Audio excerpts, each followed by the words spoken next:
Are you scared to fall out of a handstand? Well, I've got a really fun drill for you guys to practice that's going to make you feel more confident to practice your handstands. For this drill, what we're going to do is we're going to kick up on something nice and soft. So a big soft floor out on the grass or at the beach. And what we're going to practice is making our kick-ups too big. So when we kick up too big, we have to fall out of the handstand.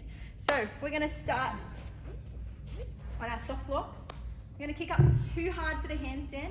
And as I go up, you'll see that I go a little bit too far over, and what I'm going to do is move one of my hands to the side and cartwheel out of the handstand. So here we go.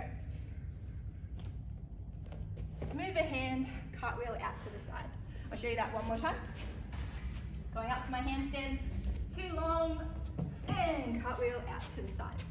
If you do this, you will land on your feet every time and you'll feel nice and safe.